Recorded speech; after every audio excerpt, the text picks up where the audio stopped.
America's National Cemetery at Arlington. Today is Veterans Day. To Americans, Arlington is hallowed ground, a symbol of just how united the United States can be.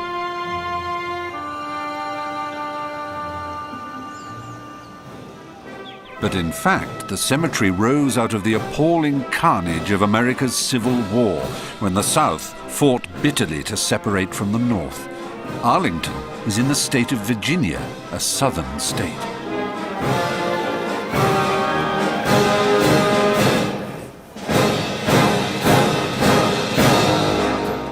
For years, I've been intrigued and bewitched by what seems to be America's most characterful region, a place of cotton, courtesy, gospel music, mint juleps, divine accents, and sultry southern bells. I'm heading south to find out what makes Old Dixie so distinctive.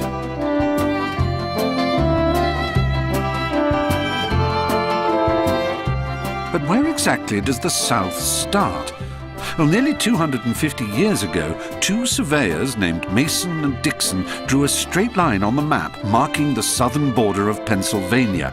It became known as the Mason-Dixon Line and effectively marks where the North ends and the South begins. Apparently, it really does physically exist. I'm determined to try and find it. Definitely should be here.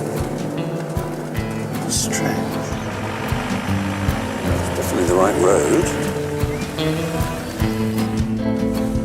I think I'm going to have to break the habit of a lifetime and actually ask someone. Good Lord.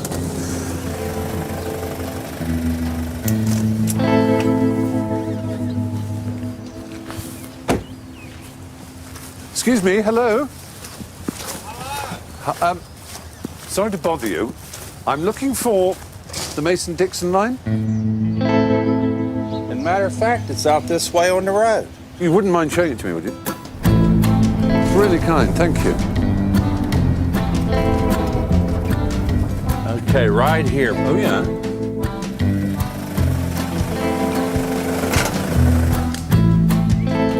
Down through here, where the turkeys likes to be. Okay. Look here. I believe that's it.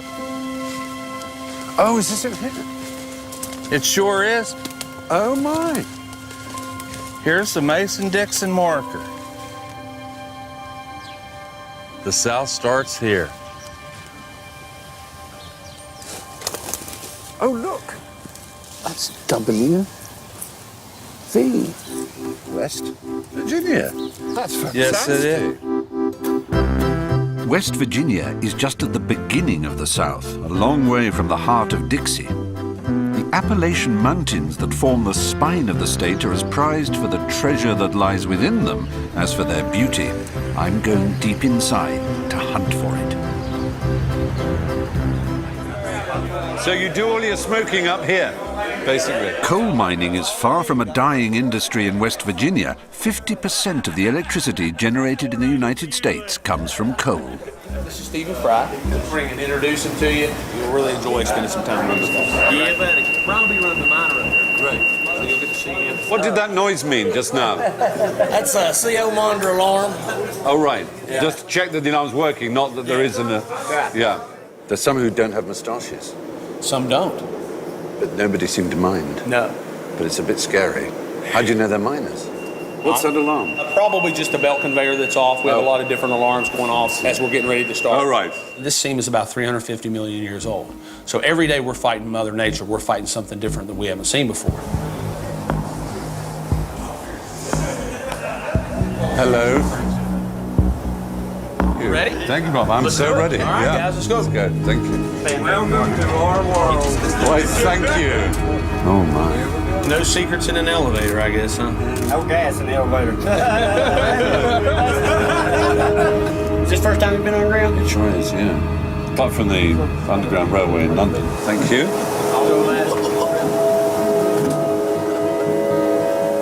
You know, in the main airways, we all this air. All Obviously, it's cool. We get up to the face, I mean, just kind of watch what you're doing. Keep their hands and everything inside the vehicle. Keep your glasses on. Ooh. Safety.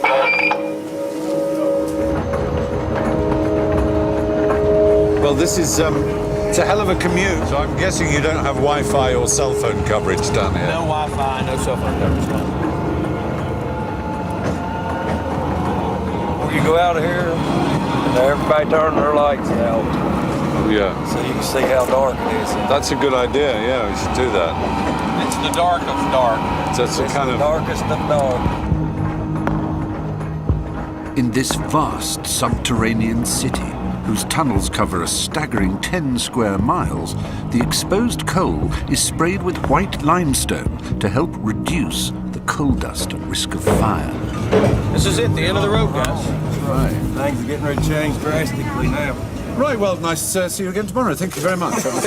Extremely enjoyable. ride, right? Yes, indeed. It's hot, dark, and for a man of my height, incredibly uncomfortable. Standing up isn't really an option, is it? That cuts the coal. This, my word. They call it the beast from the east. You have come to the best mine in West Virginia. I'm glad Best. to hear that. Oh, my. We ask all these things in His holy name. Amen. Amen. Guys, be safe. Guys, as we talk every day, let's watch this talk. Number there? Yeah, see it? That's methane. That's methane. Oh, my. Can it's- smell a yeah. tiny bit. No, you can't smell it. It's odorless. What am I smelling then? It's probably sulfur from the water. Oh, sulfur. You get used to it. Now, when we get up right near the face, you can see the coal. Oh, my And this is, you can see, get a better idea. And it's so shiny. So right here today, you've probably got 1,100 foot of mountain on top of you. Okay? So when it collapses, you know about it. Oh, you know about it, yeah. You feel it. You hear it, and you see it, and you feel it, yeah. It's a crumble. You a rumble. feel it before it even collapses.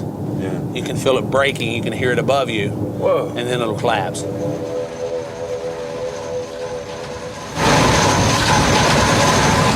Charming, but best left to the experts, one feels. It's at about this point that I find the prospect of continuing my journey south into the state of Kentucky strangely appealing. Unbridled spirit is the state of Kentucky's new motto. We'll find out about the spirit later on, but unbridled? Well, this is prime horse country. The Kentucky Derby is, of course, world-renowned. Thoroughbreds are big business here, and Kentucky's top bloodstock auction house is Keeneland, where the most expensive horseflesh in the world is traded. Morning. I love the smell of horses. I love the smell of horses. And according to breeder Tom Van Meter, prime stallions are not allowed so much as a sniff of a mare until their racing career is truly over. You can touch him. So we're talking about immensely sexually frustrated creatures if for 3 or 4 years of their prime manhood they're not being allowed to mate, I would have thought. Yes, but, Stephen, Yeah. but But if they are successful racehorses, then they really do get... they get all they want, all they need, Yes. 3 or understand. 4 times a day. They don't know that. Stephen, Yeah. if you believe in reincarnation, You- you would want to come back as a thoroughbred racehorse that could run, okay? Now, if you couldn't run, you know, they're going to get cut off. Apparently, the services of the most expensive stallion can cost as much as $300,000 for one impregnation. This is pimping on a massive scale. That's exactly what it is. And speaking of genetics, the eldest of Tom's 5 children, Griff Van Meter, is a Kentuckian from top to bottom. If I say Kentucky to a foreigner, they always say Kentucky Fried Chicken and Kentucky Derby, but there's a lot more than just those. There's definitely an identity here. You get people that stay in Kentucky for life and have been here for life, and that's what I really enjoy about it, because this is where I belong. I actually have a tattoo of the state of Kentucky, kind of on my ass. Well, this is British television, and there's nothing we like better than to look at an ass. I would love to show you my ass. Great. Oh, wow. And in that, Is that the shape of Kentucky? that's the shape of Kentucky. Very pleasant. If lost, return here type situation. So that wasn't just one drunken moment you'll regret for the rest of your life, but it was a proud statement of your Kentucky... Exactly. It's permanent, and I'm proud every time I see it, and it's always refreshing, you know. A refreshing bottom is a fine thing to have. Today is the tail end of the 3-week sale, but the auctioneers try to keep up the excitement. This is yours. Yes. Oh, we got a bid over there. Need one more to sell. Here we go. We sold it. We sold this horse. The way the auctioneer speaks is just absolutely breathtaking. It's hypnotic.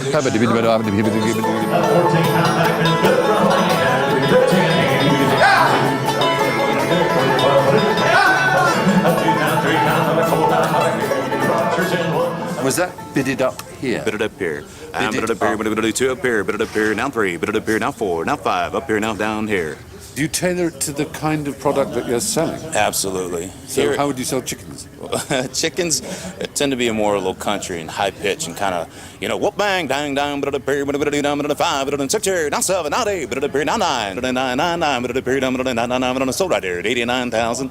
Oh, so that's fantastic. Do you know what that is? It's suddenly that's banjo picking. It is. It's the same sound as banjo picking. It's Kentucky bluegrass. 70 here, negative, negative, negative, 8, 8, 8, 8, 8, bid it 9, 9, 9, bid it up here, down, bid it 9, 9, 9, bid it sold right there at 89.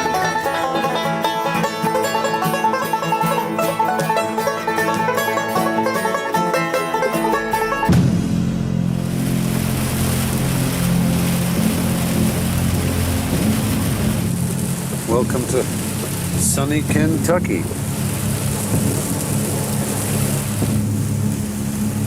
You know what galls me when the weather's like this? People always say, well, must make you feel right at home. You don't get rain like this. This is preposterous. We get a nice steady English drizzle. Dear me.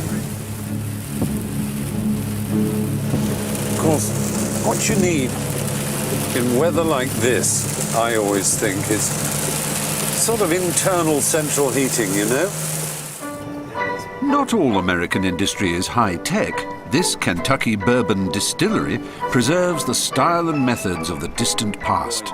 We've had the unbridled part of Kentucky, now for the spirit. We're the smallest, slowest, oldest distillery in the United States.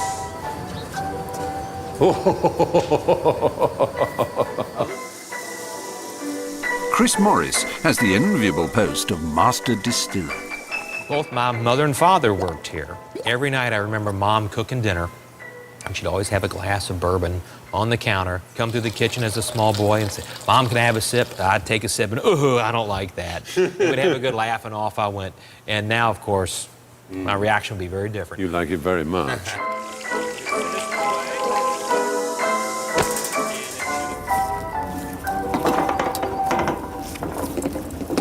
Looks more like a Victorian prison, doesn't it? Those bars date back to Prohibition. Of course, I've completely forgotten them. We're in the country here. Yes. Where for 15 years or so, Exactly. alcohol of any kind was federally prohibited. We do the usual distillery tour thing, and charming it is too. Oh, the smell! But the part that really interests me is the little tasting session.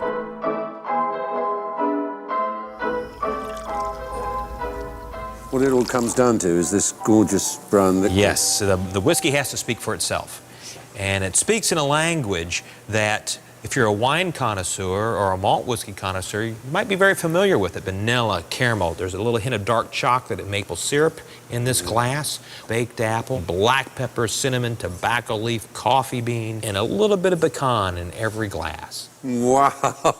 Now, to me, that's almost a poem. But is there any more to it than that? I mean, is it actually just subjective, your opinion, or is there some precision and science in that? Well, it is science. So if you say, I have a hint of cinnamon, that's cinnamaldehyde. That is the same chemical that makes cinnamon be cinnamon. Now, nose that one, and it should have some distinctive oak notes. Some yeah, it is woody, definitely. Discernibly woody notes. Yep, that's sort of dusty wood, actually, isn't it? We have a sample here that is one of my favorite types. It should be creamier, sweeter. Oh, try that one. Compare it to this one. Amazingly. Which is going to be a little still awful smooth. It is, isn't it? Oh. Butterscotch and honey, black pepper and coffee bean, vanilla.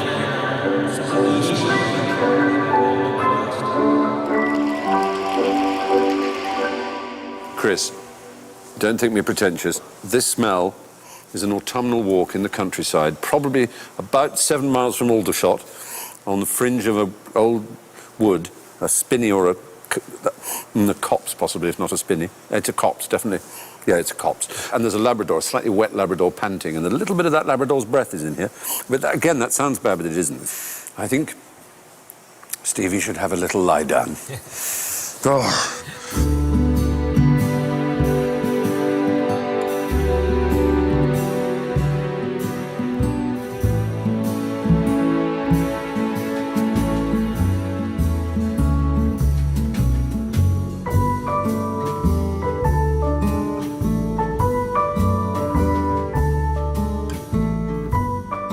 Next morning, I thought I'd drive the taxi to London. London? Main Street, London. No, that wasn't last night's whiskey getting the better of me. London really was calling. London City Police. I thought the black cab would appreciate a little stop in London, and besides, it was time to tidy up my act.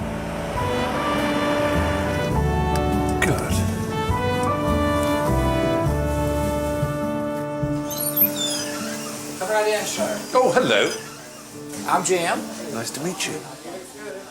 Have you ever been to London, England? I've not been. Well, it's a bit bigger than London, Kentucky. Have you had many Londoners come in before? No, sir.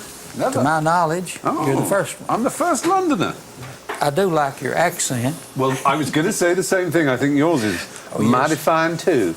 We have this phrase, a short back and sides. You don't use that Short phrase. back and sides. No, what we call burrs, which is about a 1/4 inch all over. Huh? And we call it burrs. Burrs? And some people call it butch. Butch? This locality. I like butch. Okay. Butch and burrs. Butch. Burrs like the animal? Like a chestnut burr. Oh, a burr. Not a bear, but a burr. Because I tend to think of Kentucky as being quite southern in its ways, but you're kind of in the middle, aren't you? We're kind of in the middle, but I'd say we're more southern, really. Yeah. We love it. Yeah, that's nice. Did you realize we have the World Chicken Festival? You have the World Chicken Festival? Sure. Really? Yeah, hadn't you fellas heard about that over in England? I don't know how I came not to have heard of it. I'm ashamed of myself. And they named it after Colonel Sanders. Of course. Colonel Sanders is a Kentucky man. And the barber I worked with cut Colonel Sanders' hair. Really? He'd come in his big white suit. And he really did look like that and dressed like that. Absolutely. Well, let me tell you, there are lots of Kentucky Fried Chicken restaurants in London, England. Lots and lots. On a Saturday night, the smell of a congealing thrift bucket fills the air. Right. And people dress up as chickens, I expect. Well, yes, some of them do. I know it's a thing Americans like to do, is dress up as a chicken. That's true. Not all Americans, obviously, but You see? I got the impression that all Americans like to dress as chickens, and I may be wrong.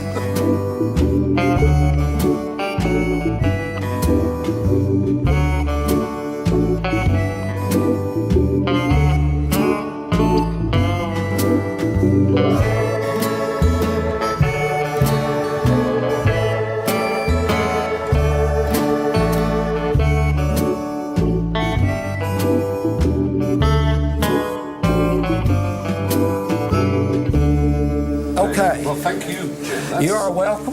really wonderful. And it's a You cut a fair pleasure to me. Look at that. You cut a fair amount. You're welcome. Oh, terrific. Well, it's quite shocking. I look like a... I don't know what I look like. Do I look younger? Yes. Yeah. Or maybe I look Okay. older, but I look different.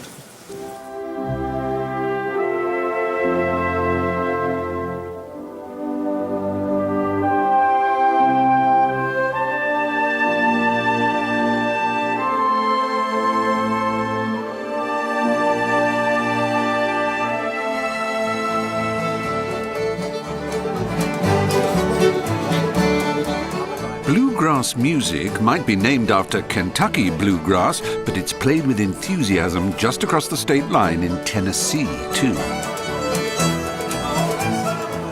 And in this former school on Friday evenings, enthusiasts gather for an extended jam session. Every corner is filled with the best sort of informal music making.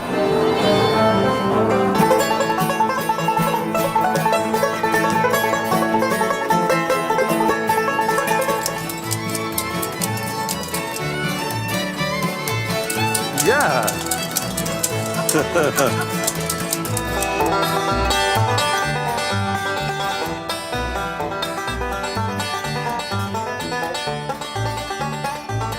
I would say that it runs deep in your blood, and it becomes a part of you, and you feel the land, you know, in your heart. Like that, yeah. Yeah. That it? That's it. It's one of those styles of music that once you've heard it, it's It gets fixed in your you blood. forever, doesn't it? Just It what I gets was in your gonna blood. say. I'm a descendant of course, the Scots-Irish that came over Yeah. across the ocean, you know. And they brought music with them. They did. They brought jigs They did. and reels. They did. Yeah. They did. And- I do the three-fingered style picking that Earl Scruggs developed. He learned from a lot of things from Snuffy Jenkins, who was his teacher. Snuffy Jenkins. Snuffy Jenkins. It's a good name, isn't it?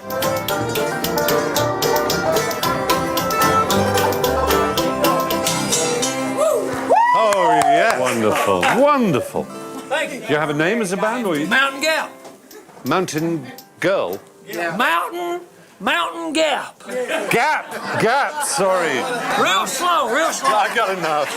Mountain Gap. No, not Mountain. Yeah. Mountain Gap. Gap. I got it. Thank you very much. Thank Y'all talk funny over there, don't you? you. Do you think? Oh, yeah. Yeah.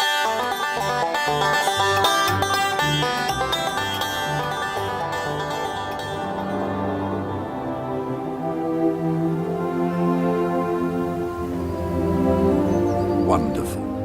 But Tennessee isn't all plucking, picking and slapping. There is a world-renowned university in the town of Knoxville, and I have an assignation there.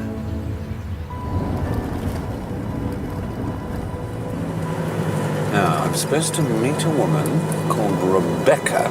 That could be her code name, of course. In a car park. Now, where?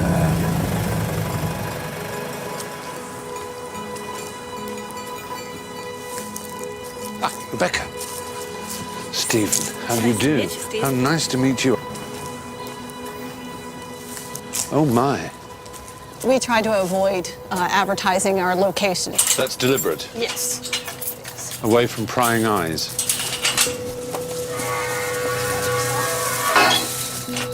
Oh, razor wire.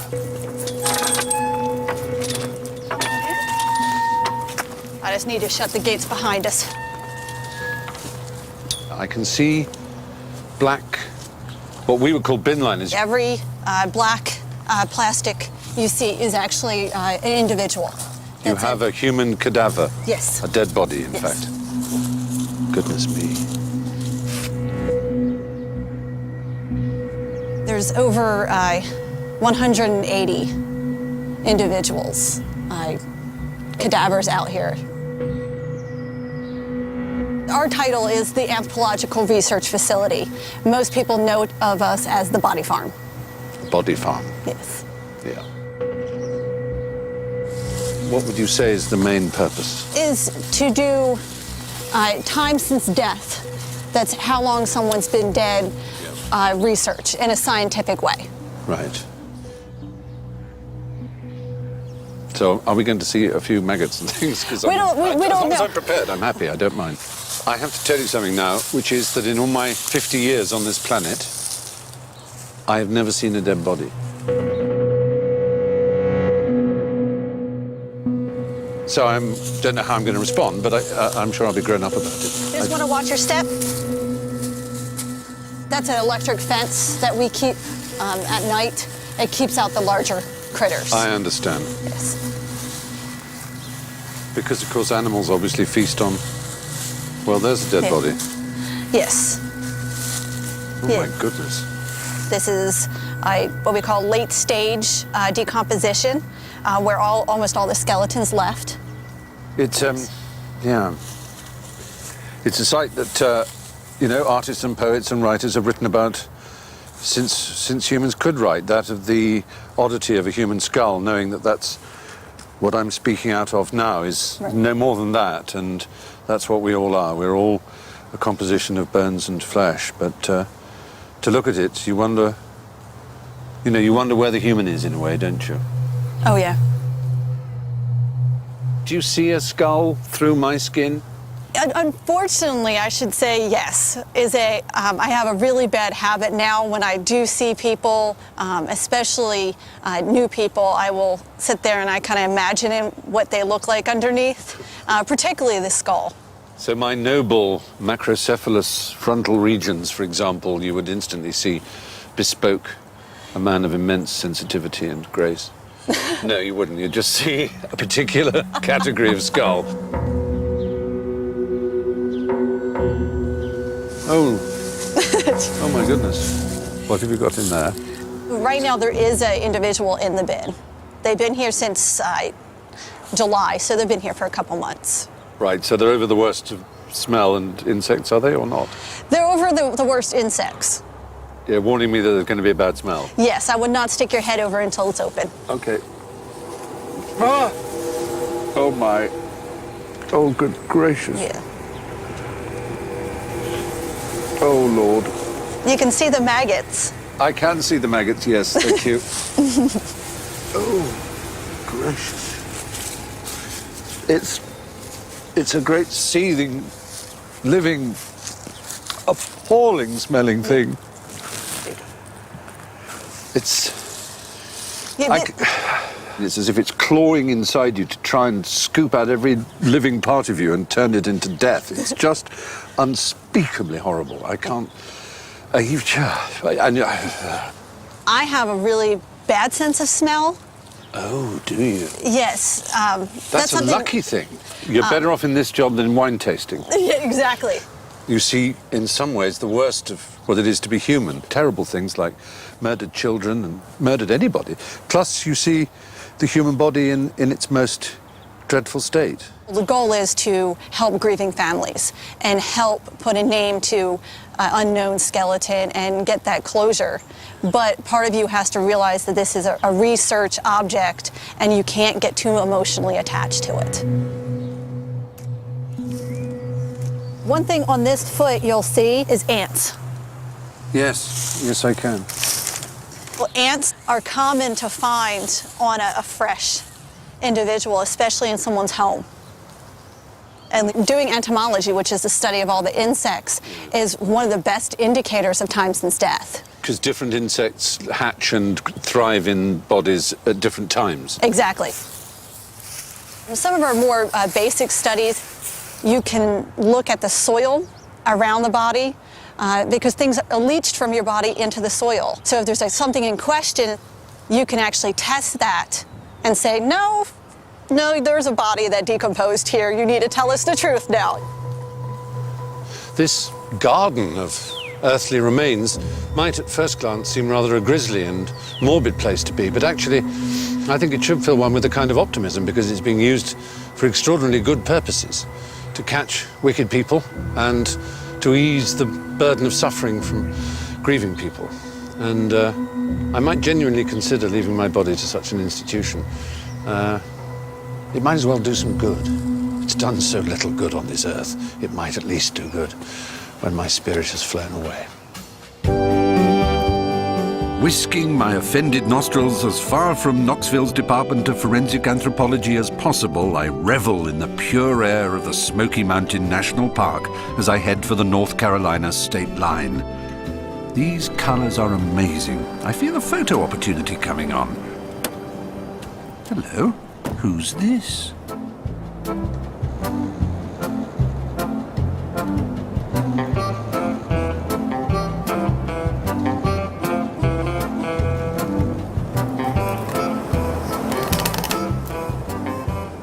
Seems to be doing is chewing at the base of a branch, at the end of which is a luscious supply of berries. So I assume the idea is to chew right through. The branch will fall to the ground. He'll scramble after it, hopefully take a bow, and then carry home his prize of a whole basket of fruit for the day. And he's done it. He's bitten through. Now, he's just got to make sure. What an achievement. Yes. There's a rock. Don't fall off, old thing. Now, he's rather disappointed that it hasn't simply fallen to the ground, but it's a bit tangled up. There's one thing animals can do, it's persevere.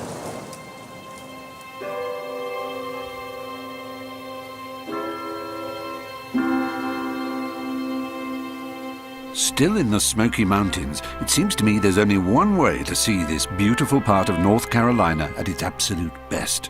I've never done this before. Law. Shall I just climb in, yes? Yes, yes. I shall throw caution and myself to the winds.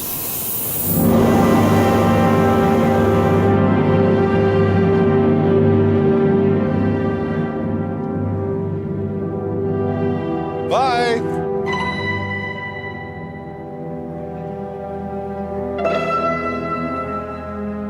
Come on up. Sure how much I like looking down over the edge. Whoa. Happy to hold on to things.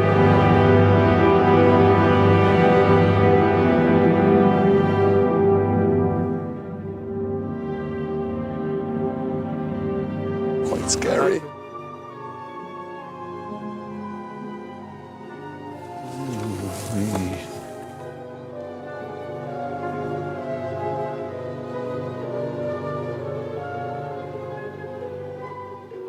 You guys are over a mile high. Really, are we? Over a mile high. See, the thing to me about America is you've only got to rise up a little in any part, even a densely populated part, and you see how much of it is wilderness and how much of it is unoccupied mountains and extraordinary geographical and geological systems.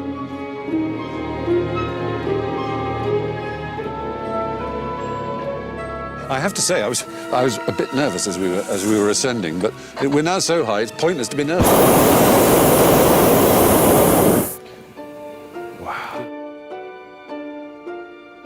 You were descending at a very, very, very fast rate. Good Lord. My ears are popping, I'll give you that. All right, Steve, we're going to try to get down to treetop level. Treetop level? Treetop level. It's a great place just to kind of look in the canopy. We were moving 34 miles an hour, which is extremely fast in a hot air balloon. Gosh. Too fast in a hot air balloon. I take it you know about those power lines? Yes, I see those, and thanks for warning me about those. I have had a squirrel jump in before. He did about 200 circles. I don't know who was more alarmed. I bet in his family they still tell that story of the day Nutkin had that adventure.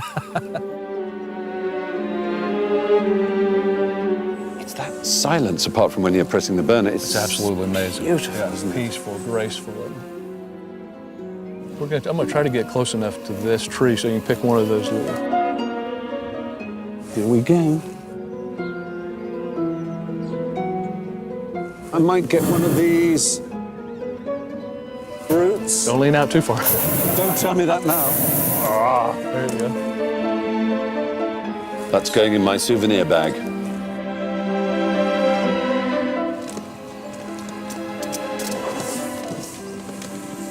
That's all right, little pine tree. How cool is that?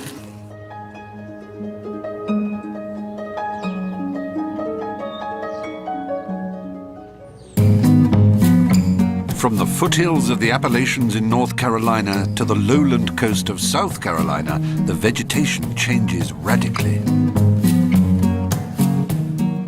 Gullah can be found here, I'm told. Gullah is a language, a culture, preserved where the freed African slaves lived on in these isolated, swampy, inhospitable islands.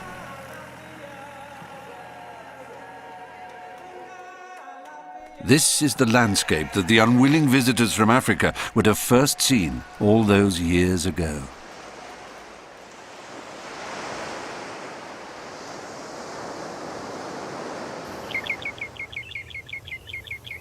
Anita Prather is a descendant of slaves brought to this coast and revels in Gullah culture.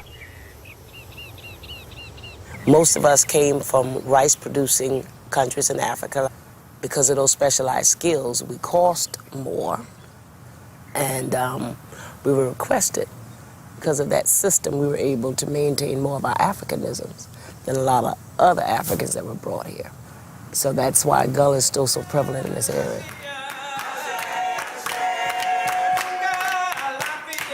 Now, you've used this word Gullah. What does that mean? It is the blending of the different cultures of the West Africans that were brought here, with that of the Europeans that became the masters of the plantation, with that of the Native Americans that were the original owners of the property of the plantation. So you have the blending of all those different cultures. Una dia, the day dia, and una dia, the dad dia. Good gracious, what does that mean? When you are here, the dare is not here. But when you're not here, the dare is here. D-E-E-R, as in Bambi. It's a fact about the South. It seems closer in history down here than it does up in the North. Does it offend you when you see a Confederate flag on on the hood of a car? Or? Not at all. Because I had a lot of students who wore the Confederate items, you know. But I was their favorite teacher. So a lot of it doesn't have to do that I'm wearing it because I hate black people. But I'm wearing it because I feel like this is part of my Southern heritage. And I think sometimes we get offended without really understanding what people are really feeling. I think you're right. Gullah is the one culture that really brings us all together because it connects us all. So hey, cousin, how you doing? I'm doing very well. And so to Georgia. Georgia, in my mind, is the heart of the South.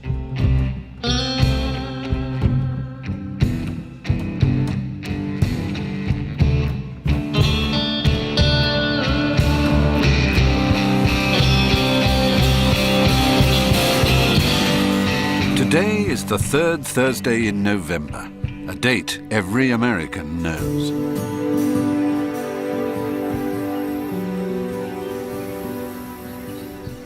Thanksgiving Day, when thanks are given for the safe landing of the Pilgrim Fathers. The thanks take the form of a feast of turkey, cranberry, and pumpkin pie. On this day of all days, Americans will cross the country to be with their families. I have been invited to celebrate it at an old plantation house in southern Georgia. Well, hello there. Jeannie and Swanee, two of the daughters of the house, home for the holidays, are full of plans for exciting activities. Stephen, while you're here, we're going to put you to work. Yeah, starting right now. We're going to put you on a horse right now, and then you can just go out and round up cows. You're going to check the check the house. I have a horrible feeling that the getting on alone is going to be simply... Oh, it'll be a piece of cake. Let's be clear. Horses don't get on with me. I don't get on with horses. Never mind the with, I don't get on horses. But these dear people seem so keen and confident that even against my instincts, it seems churlish to refuse. How thrilling. And we have a very special breed here. It's called the Tennessee Walking Horse. Tennessee Walking Horse. Yes. I like the sound of that. And not a galloping horse, not a throwing rider off horse. And they don't horse. trot, and they're very smooth. This is Shadow. Shadow is the one horse, if we could clone, we would. Really? Yeah, because he's nice and gentle. He's very, very smooth. They smell your fear. Yeah, he's wonderful. I think I believe you. I know he's really good. He's dirty. He's so good. Whoa! Whoa! Whoa! Whoa! How? whoa, whoa, whoa, whoa, whoa, whoa, whoa, whoa. There's so much for the walking. You call that walking? Well, but Stephen, I don't know what to tell you. I apologize. Right, I've never happened Let me before. tell you, I have it's never seen always that happened with me. Whenever I've been on a horse, the horses only go, that's strange, he's never done that before. I love horses from a distance. They make very good watercolour paintings. When they run against each other to see who's fastest, I'm happy to watch it on television. Well, the good news is... But any closer, and, you know, I know they mean well, but they're also rather stupid. That's it. Now I get my foot down on there, don't I? Thank you so much. Oh, well, we got it. Never, ever again. Never. You understand? You can tell all your brothers and sisters they won't have to put up with me ever on a horse. Holy crap. Yes, someone said the word bloody and the word Mary quite soon after it, which I like the sound of.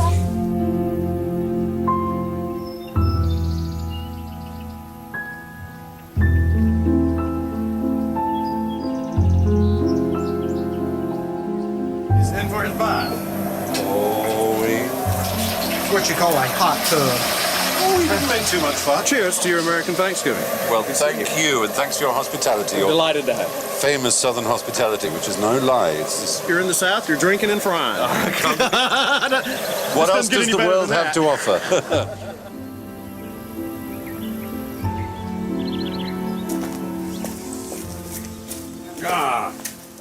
Miss Schmo, how do you do? I'm Stephen. Miss Schmo is the matriarch here and a mere 91 years old. Her visiting older sister, Aunt Sneed, is a remarkable 98. Your grandfather might have been old enough to have known the Civil War. Oh, yeah. I have an ancestor, a grandfather who fought in the Civil War. So if I touch you now, I can say I'm touching someone who touched someone who fought in the Civil War. Yeah, now, that's you right. see, to me, that's amazing. We still had a hangover of that war, if you want to know the truth of it. Is that right? You did still? Yeah. There's no animosity here. We get along good with our black people, and they get along good with us, and we work together, and they've contributed a lot to our Nancy's civilization. grandfather Williams had over 100 slaves, and when they were freed, he didn't lose a one. He had to just start paying them. And they all wanted to stay? They wanted to. What else could they do?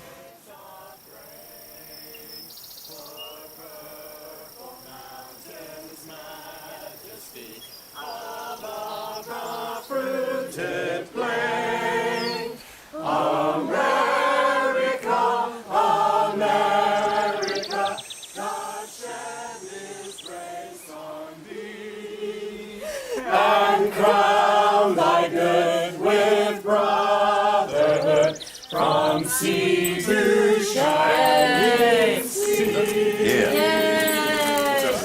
Congratulations, boys. For those turkeys. That look good? Yeah, straight to the kitchen with those turkeys. That's fantastic. Into the house. Isn't it gorgeous? Marshmallows that have melted into the sweet potato. Oh my. It's too late. Yes, it is a mystery. Until it was too late. Oh, yeah. I'd like to raise a toast on behalf of my country. We were very sad, naturally, to lose you in 1776 over a trifling misunderstanding. Something to do with tea, I believe.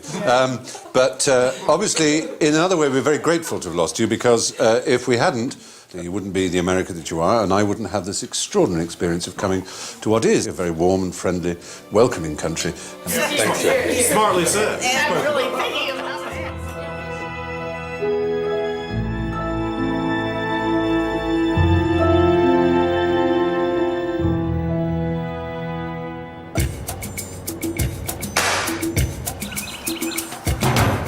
Here's a confusing thought.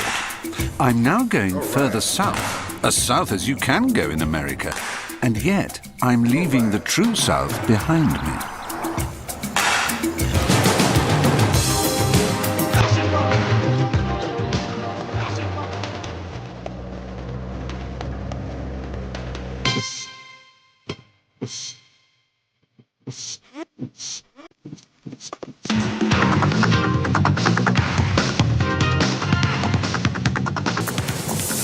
my first visit to Miami, and I have to say, the word hole is certainly close to my lips here. It's not my kind of city. It's hot, it's got palm trees. I'm sure it must have a heart and a soul and a meaning and a kind of delightful centre or something, but I'm yet to find it. It's just horrible, horrible concrete buildings.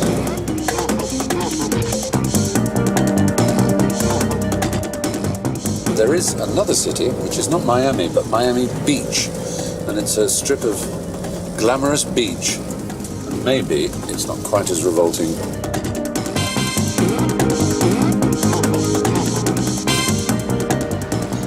The thing is, all seaside places are the same, because there's beach on one side, and then there's a strip of places with seafood restaurants and bars. These are deco, and deco is a style I like very much. This part of Miami Beach is a Neapolitan ice cream, really. It has that feeling of being designed as a holiday paradise, and indeed all the dreary things that go with the word paradise, like palm trees and huge cut-out parrots that promise so much and deliver so staggeringly little.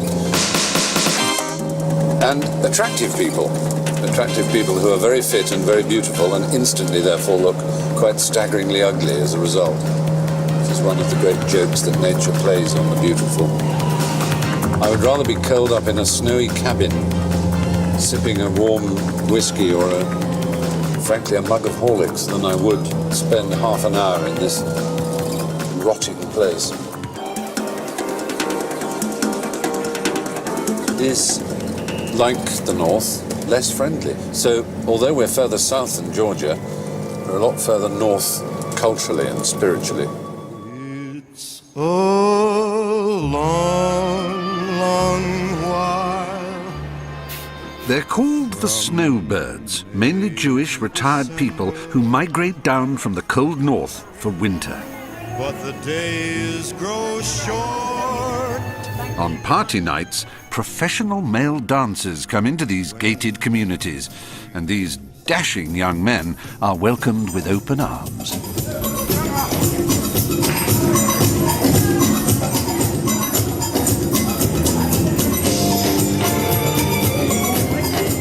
Ladies, we have a lot of gentlemen here tonight.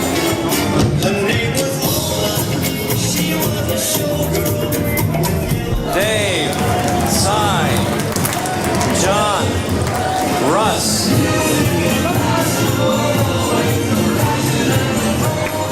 Guys wouldn't go up to ask them to dance because they want to dance with the younger ladies. A lot of them are looking for a date for Saturday night, so they're willing to pay you to take them out dancing on a Saturday.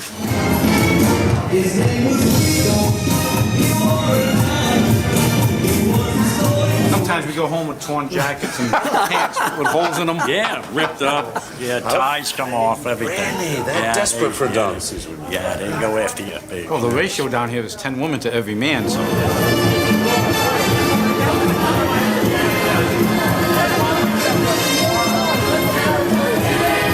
Why do you think there's so many more women? The women outlive their husbands, divorced. Their husbands pass away, divorced, whatever.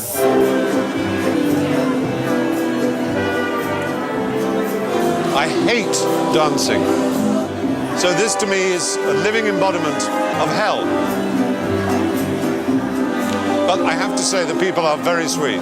It's just what they're gathered together to do that I find so ineffably, horrifically repellent.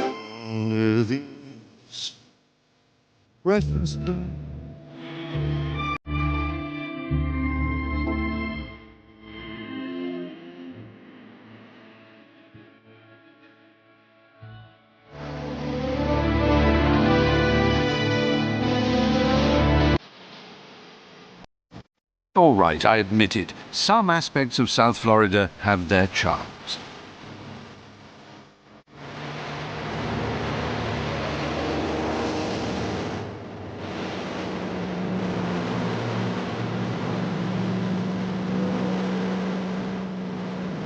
But as I leave, by way of the glorious Everglades, I can't but feel that heading north to the state of Alabama is really heading south again.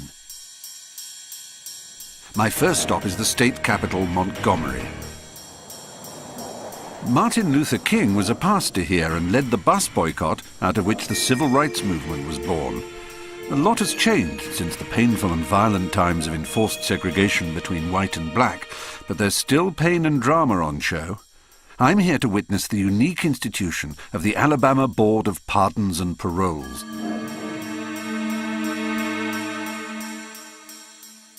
Where families of inmates can plead the cause of their relatives in prison, and families of victims have their say too. Do you swear or affirm that the testimony you're about to give will be the truth, the whole truth, and nothing but the truth? We do hear suffering all day. We do hear cases about murder, rape, robbery, incest. In the Shawshank Redemption, they go to the prison, don't they? And they have a big stamp that goes denied. Exactly. So you haven't got a big stamp. There are only three of us. There are 29,000 inmates plus in this Alabama prison system, and there are only three of us. Presumably your first consideration is the safety of society. Exactly. Right. And we're looking at whether or not we think it's likely that they will reoffend. Do you swear or affirm that the testimony you're about to give will be the truth, the whole truth, and nothing but the truth? And this is your son. Yes. Tell us what you want us to know about him. Well, I know he done wrong. Since his incarceration, Gianni has accomplished a lot of things. I, as a parent, have seen a change. I have never seen a lady change so much. There's a difference in him now.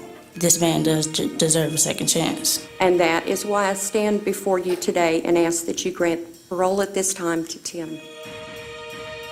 One lady, she got mad enough, I think, to hit me one day. And I said, do you realize what he's done? People can change, and she just, she wanted to. And the only reason he stopped killing people was he ran out of ammunition. Oh, he said he was sorry for what he'd done and everything also, to me also. Every day he tries harder to deal with the pains that he's caused everybody. I cannot make any guarantees, but from his conversation, I feel that he's ready to come back into society. We'll now hear from the victim's side. I don't think the time served is enough. Please do not let him out. We go to the gravesite. I have children now that are almost my brother's age. And I'm sure if Keith could choose, he would rather be in a prison cell locked away than in a deep, dark grave. He committed a serious crime to get in prison. Since he's been in prison, he has not done well. The board has voted in this case, and we've denied parole today. He'll be set for reconsideration in 4 years.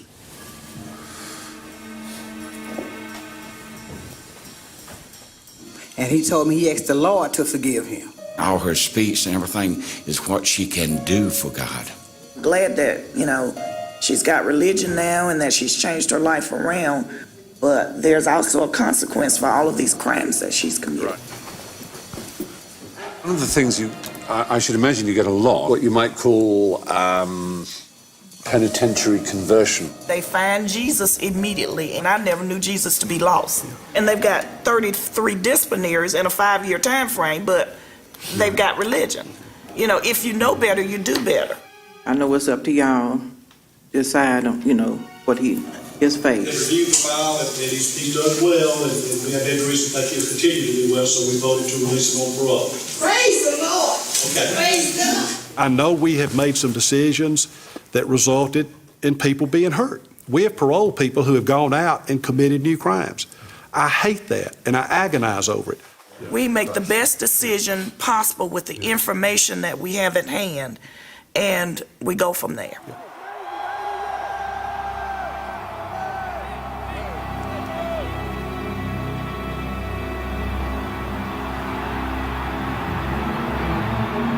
It's an indication of the size of the US economy and their passion for sport that this is the stadium of Auburn, no more than a medium-sized college, and this is their annual game against another college within the same state, the University of Alabama, based in Tuscaloosa, a few hours' drive away.